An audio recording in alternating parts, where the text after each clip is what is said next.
नमस्कार। Modern history का short notes की सीरीज चल रही है। लेक्चर नंबर एक बार बता दीजिए कौन सा है? नौवां है। पिछले लेक्चर में आपने क्या पढ़ा? सिखों के 10 गुरुओं के बारे में पढ़ लिया, मतलब सिख धर्म आपने पढ़ लिया। संस्थापक कौन था? गुरु नानक देव जी। Very good. सिख साम्राज्य और आंग्ल सिख युद्ध के बारे में पढ़ना है आपको। चलिए शुरुआत करते हैं। अभी तक आपने क्या देखा कि सिख धर्म के 10 गुरुओं के बारे में पढ़ा। आखिरी गुरु कौन थे? गुरु गोविंद सिंह। ठीक है, गुरु गोविंद सिंह जी। अब गुरु गोविंद सिंह जी के बाद अब एक तरीके से जो हम उनका जो सिख धर्म का गुरु ग्रंथ साहिब थे उनको अब गुरु मान लिया जाएगा। ठीक है, ये बता दिया मैंने। अब नया कोई गुरु नहीं आएगा, जो उनका ग्रंथ है गुरु ग्रंथ साहिब उसी को अब सब गुरु माने। आज भी वैसे ही किया जाता है। ठीक है, अब बंदा सिंह बहादुर जी के बारे में हमको पढ़ना है। सिख साम्राज्य की अब शुरुआत करने वाले हैं। बंदा सिंह बहादुर जी के बारे में पढ़ लीजिए। गुरु गोविंद सिंह जी के बाद राजनीतिक गुरु मान सकते हैं सिखों के, वो कौन थे? बंदा सिंह बहादुर, राजनीतिक गुरु। इनका वास्तविक नाम लक्ष्मण था, बाद में इनका नाम माधव दास पड़ गया। लेकिन गुरु गोविंद सिंह जी इनको क्या नाम दिया? बंदा सिंह बहादुर। बंदा सिंह बहादुर इनको किसने नाम दिया? गुरु गोविंद सिंह जी ने नाम दिया। बंदा सिंह बहादुर जी ने 1710 में वजीर खां की हत्या कर दी थी। ये वजीर खां बता दीजिए कौन था? वजीर खान वही था जिसने गुरु गोविंद सिंह के बेटे की हाँ, दीवार में चुनवा दिया। हाँ, शाबाश, वेरी गुड। वजीर खां ये मुगलों का एक सूबेदार था, गवर्नर था। इसने गुरु गोविंद सिंह के जो 2 पुत्र थे, जोरावर सिंह और फतेह सिंह, उनको दीवाल में चुनवा दिया था, जिंदा दीवाल में चुनवा दिया था। उसी का बदला लेने के लिए बंदा सिंह बहादुर ने इसकी बैंड बजा दी। ठीक है, लोहगढ़ को अपनी राजधानी बनाकर एक साम्राज्य स्थापित करने का इन्होंने प्रयास किया। लेकिन बाद में 1716 में जो मुगल शासक फारूक शेर था, उसने हत्या करवा दी, मृत्युदंड दे दिया बंदा सिंह बहादुर का। अब बंदा सिंह बहादुर की मृत्यु के बाद दोबारा से जो सिख साम्राज्य था वो छोटे छोटे भागों में टूट गया, विखंडित हो गया। तब बंदा सिंह बहादुर के बाद का टाइम और महाराजा रंजीत सिंह के पहले का टाइम। महाराजा रंजीत सिंह देखिए 1801 ईस्वी में ये महाराजा की उपाधि ग्रहण करेंगे।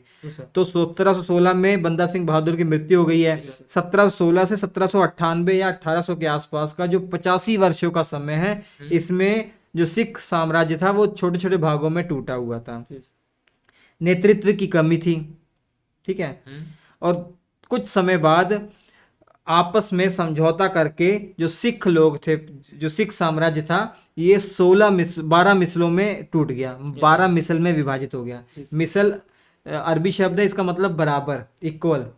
12 इक्वल भाग में टूट गया। जैसे आज प्रांत है ना, वैसे ही समझ लीजिए प्रांत, जो आज आपका नॉर्थ और आपका वेस्ट वाला इलाका है, उत्तर पश्चिम वाला जो इलाका है भारत में, पंजाब जो रीजन हो गया, पाकिस्तान का कुछ रीजन हो गया, जम्मू कश्मीर वाला रीजन हो गया, इन इलाकों में ये 12 मिसल जो है कुछ कुछ अपना क्षेत्र लेकर राज कर रहे थे। इन 12 में से सबसे इंपॉर्टेंट था सुकर चकिया। हर मिसल का अलग अलग नाम था, प्रांत मान सकते हो, अलग अलग नाम था। एक का नाम था सुकर चकिया। इसमें एक मतलब हेड थे महान सिंह, उस समय हेड थे महान सिंह। उन्हीं के पुत्र हैं ये महाराजा रंजीत सिंह। महाराजा रंजीत सिंह का जन्म 1780 में होता है। बेसिकली आपको बंदा सिंह बहादुर के बाद डायरेक्ट महाराजा रंजीत सिंह के बारे में पढ़ना है। लेकिन महाराजा रंजीत सिंह आए कैसे, ये मैंने आपको ये कहानी बताने का प्रयास किया। सिख साम्राज्य टूट गया छोटे छोटे भागों में, लेकिन बाद में आपसी समझौता करके उन्होंने 12 अलग अलग मिसल में विभाजित कर लिया। जैसे प्रांत हैं, कस्बे कह सकते हैं, 12 अलग अलग क्षेत्र में विभाजित कर लिया। उनके अलग अलग नाम थे। एक इंपॉर्टेंट था सुकर चकिया, उसका नाम था। उसमें हर मिसल के एक हेड हुआ करते थे। हर मिसल के एक हेड थे। सुकर चकिया के उस समय हेड कौन थे? महान सिंह। इन्हीं के पुत्र हैं महाराजा रंजीत सिंह। तो महान सिंह की मृत्यु के बाद महाराजा रंजीत सिंह इस सुकर चकिया के शासक बनते हैं। धीरे धीरे ये जो 12 मिसलें थी, इनको भी अपने में मिला लिया जाता है महाराजा रंजीत सिंह के द्वारा, और बहुत बड़ा क्षेत्र स्थापित कर लिया जाता है। 1801 में महाराजा की उपाधि इन्होंने ग्रहण की, लाहौर को अपनी राजधानी में बनाया। लेकिन अंग्रेजों के साथ इनकी संधि हुई, अमृतसर की संधि। सतलुज नदी आप देख रहे हैं आज, सतलुज नदी। सतलुज नदी के पूर्व में, जी सर। सतलुज नदी के पूर्व में देखेंगे आपका कौन सा रीजन है, उत्तराखंड, उत्तर प्रदेश, ये सब रीजन है। जी सर। तो ये बाउंड्री रेखा मानने को कहा अंग्रेजों ने। अंग्रेजों ने कहा सतलुज ये जो नदी है ये आपकी बाउंड्री है, आप इसके पश्चिम में ही अपना साम्राज्य स्थापित करेंगे, पूर्व में नहीं आएंगे। जी सर। ये संधि हुई अमृतसर की संधि 1809 ईस्वी में, ईस्ट इंडिया कंपनी और महाराजा रणजीत सिंह के बीच में। जी सर। उस समय गवर्नर जनरल लॉर्ड मिंटो था। जी सर। हालांकि ये जो संधि हुई ये चार्ल्स मेटकाफ के नेतृत्व में हुई, चार्ल्स मेटकाफ ने ही इस पर साइन किए थे। जी सर। ठीक है। अब महाराजा रणजीत सिंह की जब मृत्यु हो जाती है, अब इसके बाद इनके जो बेटे हैं वो गद्दी पर बैठते हैं। कई बेटे थे इनमें। सर। महाराजा खड़क सिंह 1839 से 40 तक, कोई इंपॉर्टेंट बातें नहीं आपको याद रखनी है। महाराजा शेर सिंह 1841 से 1843, इनके बारे में याद करने की जरूरत नहीं है। महाराजा रणजीत सिंह के बारे में एक इंपॉर्टेंट बात मैं भूल गया बताना, शाह शुजा की वाइफ ने कोहिनूर हीरा दिया था महाराजा रणजीत सिंह को। तो कोहिनूर हीरा देख लीजिए कहाँ पे महाराजा रणजीत सिंह को मिल रहा है, किसके द्वारा, शाह शुजा की पत्नी। शाह शुजा की पत्नी ये कैद में थी, इसी को छुड़ाया था, छोड़ दिया था महाराजा रणजीत सिंह ने। इसी कारण से उसी बदले वाइफ ने क्या दिया था, कोहिनूर हीरा दिया था। ठीक है।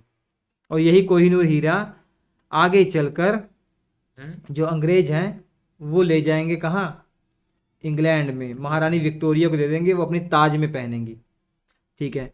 अब आखिरी जो शासक है महाराजा दलीप सिंह के बारे में पढ़ना है। 1843 से 1849 तक ये गद्दी पर रह बैठते हैं। हालांकि बहुत छोटी उम्र के थे, इसीलिए इनकी जो माता है जिंदल कौर, ये किसकी पत्नी है, महाराजा रणजीत सिंह की पत्नी है। जिंदल कौर ये संरक्षक बन जाती है महाराजा दलीप सिंह की, इन्हीं के नाम पर गद्दी पर बैठती हैं। इन्होंने एक गलती कर दी, अंग्रेजों की ताकत को कम आंक लिया और बोल दिया अपनी सेना को आप साम्राज्य विस्तार कीजिए, कोई दिक्कत नहीं। उसी चक्कर में जब सिख सेना जो है वो सतलुज नदी पार कर देती है, सतलुज नदी देख लीजिए अभी समझौता हुआ था अमृतसर की संधि, सतलुज नदी पार कर देती है सिख सेना, तो उनको बहाना मिल जाता है अंग्रेजों को। उस समय गवर्नर जनरल लॉर्ड हार्डिंग थे। अब भारत के गवर्नर जनरल लॉर्ड हार्डिंग थे। अब तो इस कारण से ये युद्ध कर देते हैं, 1845 में आक्रमण कर देते हैं महाराजा दलीप सिंह के ऊपर। तो लाहौर की संधि होती है, बहुत सारा क्षेत्र अंग्रेजों को मिल जाता है, बहुत सारा धन अंग्रेजों को मिल जाता है इस युद्ध के बाद। और कोहिनूर हीरा भी इन्होंने ले लिया और इंग्लैंड भेज दिया, विक्टोरिया के पास, महारानी विक्टोरिया के पास भेज दिया अंग्रेजों ने। तो इस तरीके से लाहौर की संधि के बाद पहला आंग्ल सिख युद्ध समाप्त होता है। उसके बाद दूसरा आंग्ल सिख युद्ध हो जाता है 1848 में। इस टाइम पीरियड तक बहुत कमजोर हो चुके थे महाराजा दलीप सिंह।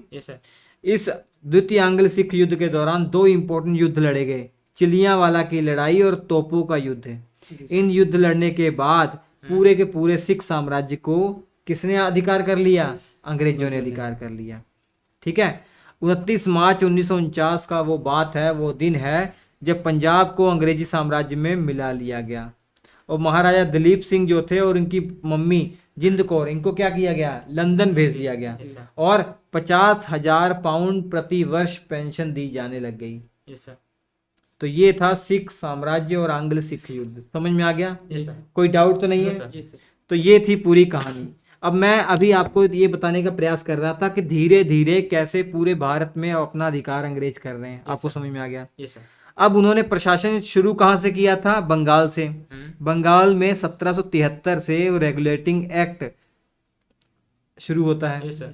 उसके बाद 1833 तक बंगाल के गवर्नर जनरल नियुक्त होते हैं। उसके बाद 1833 तक क्या होता है कि लगभग पूरे भारत में इनका अधिकार हो जाता है। इस कारण से 1833 से 1858 तक क्या होता है, भारत के गवर्नर जनरल आने लगते हैं।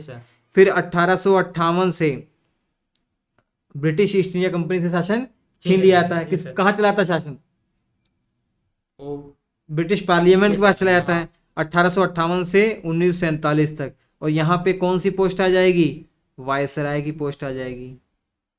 वो सारी कहानी आप पढ़ेंगे, सब पढ़ाऊंगा मैं शॉर्ट नोट्स के माध्यम से। और श्री एजुकेशन एप्लीकेशन पर इसके क्लास नोट्स अवेलेबल है, ले लीजिए। SHRIEDUCATION detail class note, GS के पूरा डिटेल क्लास नोट्स अवेलेबल हैं, ले लीजिए। हम आपसे मुलाकात करेंगे अगले एपिसोड में। नमस्कार जी।